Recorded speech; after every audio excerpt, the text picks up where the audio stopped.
we're taking Canteen's 5 Peaks Virtual Challenge, a month-long challenge to cover 68 kilometres in March, the combined trail distance of Australia's 5 highest peaks. Every year, 23,000 young Australians face the mountain that is a cancer journey, whether facing their own cancer diagnosis or dealing with a loved one's cancer journey. Climbing that peak means feeling isolated, lost, exhausted and confused. It's terrifying and no one should face it alone. That's why we're challenging ourselves and we need your support. Please sponsor us today and make every kilometre count. All funds raised will help young people facing their hardest climb get free access to Canteen's cancer counselling, peer support and specialised in-hospital care. Thank you so much for your support.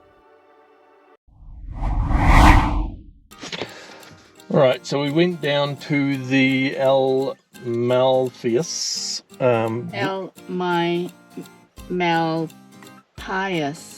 Pious. It has got the word pie there. Okay.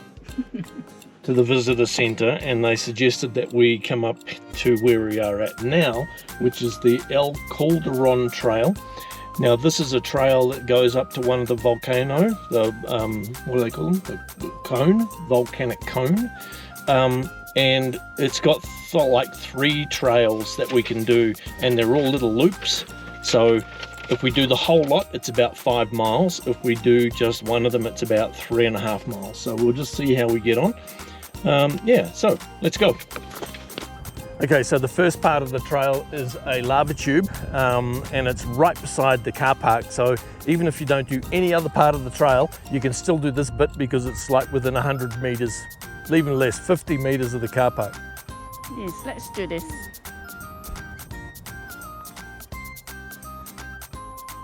All right, so of course, lava tubes are where lava used to run, and we just have to sort of navigate the rocks here, and then we'll get into the tube. Geez, that's not easy. No, they're all a bit loose, the little rocks, aren't they? All right, so the lava tube's not very long. As you can see daylight out the other end there, but we'll just... Can you go the other way? Yeah, you can go out through the other way. So we'll just navigate our way through here and out the other side. You know what? It gets cold as you come in here, doesn't it? Yes, the temperature just dropped. Yeah, Like easy in a 5-6 degree drop. Still quite pleasant. So there you can see the exit at the other side there. Ooh, it's like in the fridge. Oh, it's getting colder the further in we get. Jeez, this is so dark and I'm wearing sunglasses. Hold my hand.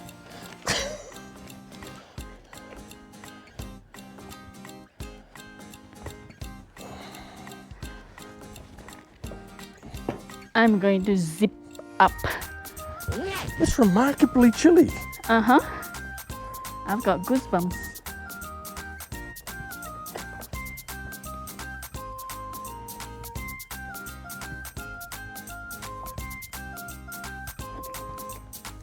Just do a little sweep from where we came in. So we came in over that side there. And we're heading out through there. Yeah, almost there. Oh my goodness, hot now.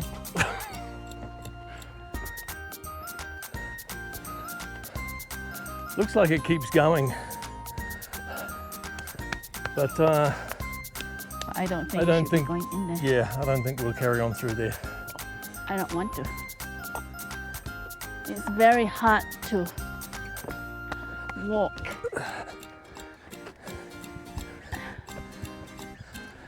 Yes, all right. We're out. So there we go. We made it. That's our first adventure on this walk. We need to catch our breath. After all, we've done 2 minutes of strenuous activity.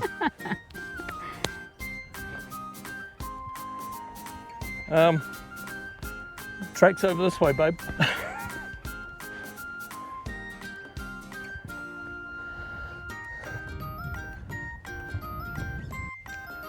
So the lava tube does keep going, but you need to take lights and all that sort of stuff because it doesn't exit from this point further on. So yeah, we're not doing that. We don't have lights, and we've been through a few lava caves already, so let's head on the trail. All right, so the next point of interest on the walk is called the Bat Cave. So this piece just over here is called Double Sink. So there's one of them here, and I presume the next one's coming up. So we'll carry on to that.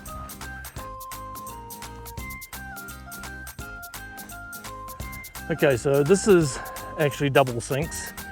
It's very deep. Now what's happened here is you've had a lava tube running through underground, and at some point after it's all dried and everything, you've had water come through and loosen up the rocks, and it's all just dropped into the center. So I'll let you have a look at that. Bottom there.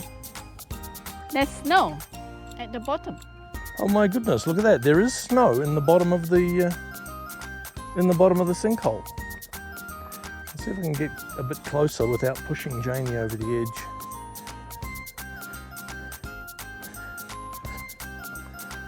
So, You know what? A huge worm is living in there.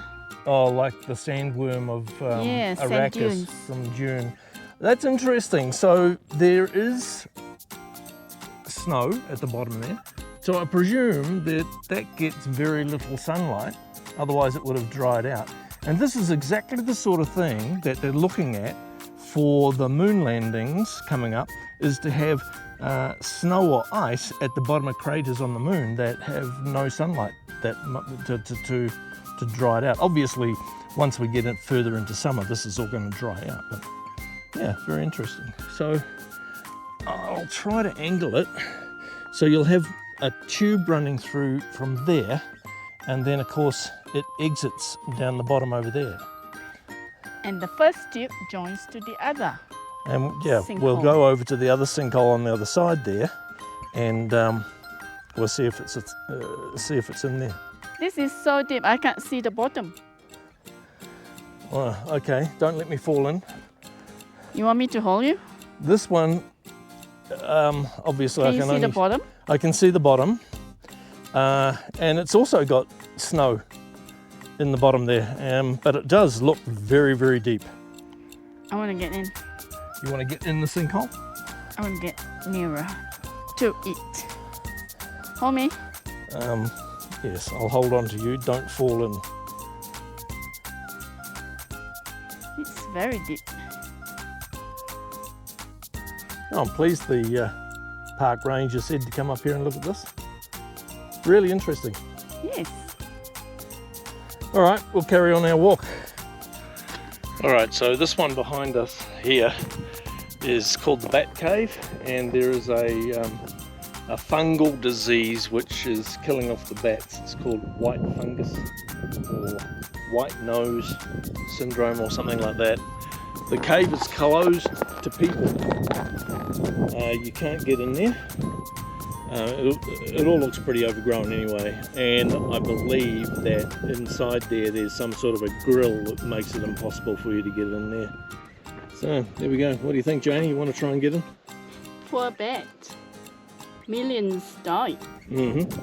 because of the white nose syndrome. Yeah. All right, so this is a crater. Hey, there's an animal there running around. Did you see that? Yeah, I see it. It is a squirrel. No, it's a lot bigger.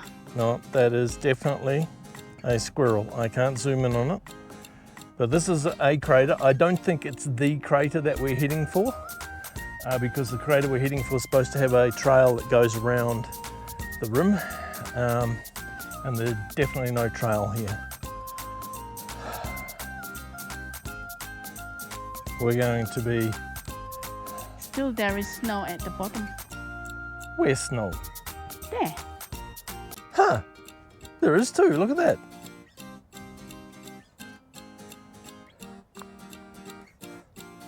Well. We're going to be arguing about what that animal is for a long time to come, aren't we?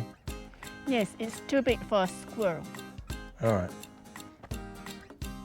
You know, it was a squirrel. Squirrel is very small, Well, it was a fat squirrel. but the tail was messy. Yeah, but it was all its hairs were on end because it saw you and thought, oh my God, I'm frightened. All right, let's keep going. It's not a squirrel. It was a squirrel. Well, the walk up has been a gentle climb all the way, hasn't it, Jaynee? Yes, So quite doable. It's quite pleasant. not steep like that. No. The lighthouse. This is actually quite Well, a the pleasant one. lighthouse was good too until the end. Yeah, maybe we're in for a shock at the end of this one. Maybe. Maybe. We are here now at Calderon Cinder Cone. All right, so that was never 2 miles. Maybe it was 0.2 of a mile. Must have been 0.2 of a mile because it wasn't 2 miles. All right, so we got 0.1 of a mile to go and have a look at the cinder cone. And then we got 1.3 miles to get back to the car park on the loop trail. So we're making really, really good time. I'm happy to give Jaynee another sip of water now. You, the water police. Uh-huh. All right, we're on the Calderon loop trail at the moment. The Calderon is down in here, and there's a low spot just here, so the lava will have built up in here, then spilled out down through there. And if we'd chosen to go around the other way, I don't know if you can see it, but just here, there's a string of stairs going almost vertically up the side of the hill. So we've done a whole heap of switchbacks to get up to here, which I think was the better option. How are you feeling, Jaynee? How are your legs? Legs okay. I'm Thirsty? You have to wait till we get back. So this row of calderas, it erupted about 3,500 years ago, which is why there's still quite a lot of volcanic rock everywhere, but it's also got a lot of the regrowth happening. So it'll take a long time before the volcanic rock is broken down by all of the tree roots and everything else and starts to look just like a normal mountain, if ever. Okay, so this, going that way, is definitely not the trail.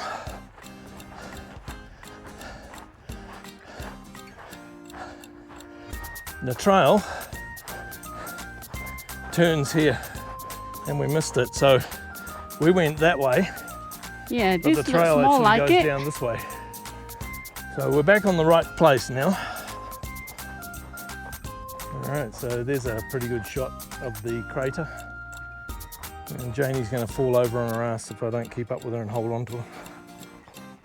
So she walks on her toes instead of her heels. Okay. Hold it. Okay, so how many fingers? I'm holding the camera as well as pointing out. All right, so we're currently here. It's the car's here.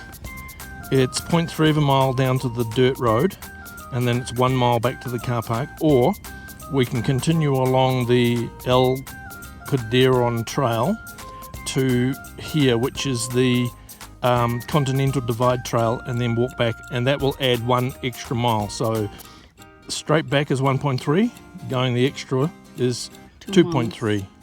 And we've currently done, I don't know, what's that, 0.8, 0.7. So we've done 2.3 so far. So what we've done, we'd need to do again if we go the long way. I'm happy with that. This all looks pretty flat. Fine. All right, away we go, that way. All right, so we're at the junction with the road. So the road heads off down this way, and but we're going to do the trail, aren't we? Yes. Yeah. So going back this way is 1 mile to the car park, but we're going to go along the track, and that's a 2 mile trip. Let's go.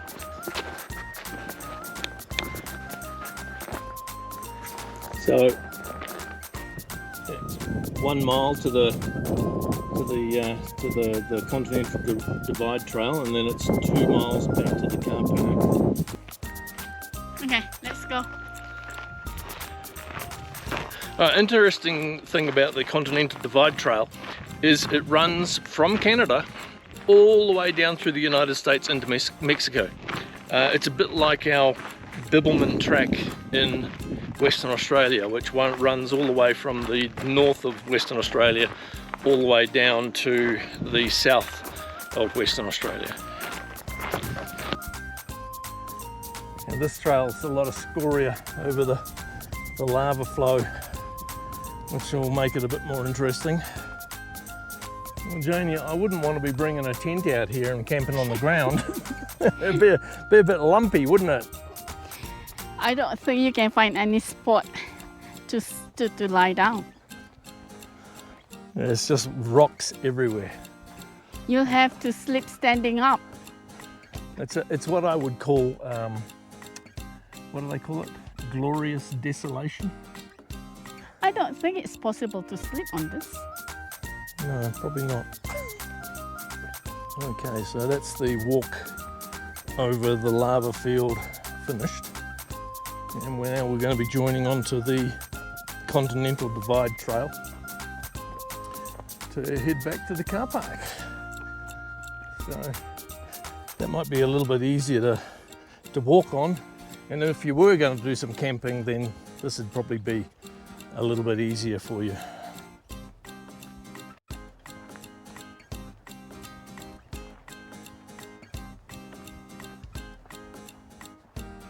Are we finishing All right. here? Yeah, we're back to the car. How do we get on? Over 7 kilometers and over 14,000 steps. It's the 24th today. Not loading because we don't have any internet. Haha. Okay, we'll do it. We'll do it when we get back to the bus. All right, we're back in the campground. How do we do, Jaynee? Not too bad, 7.2 kilometers, which I think is not right, but 14.8 and 7.2. Yeah, it seems a little low. low, but hey, we're using your app, so we're sticking with your app. Doesn't matter if we do a little bit more. All right, 7.2. So tomorrow. Yeah. Tomorrow's a travel day. We're going to go to Window Rock tomorrow, and then we're going to another canyon, which is up in the, I want to say Cheyenne Nation. No, it's not. It's not? What is it? Isn't it Navajo? Oh, the Navajo Nation. Yeah, that's right. Boy, I feel like an idiot now. Good thing I've got my research assistant right here with me. All right, see you tomorrow. Oh, you're still here. You might like one of these videos next.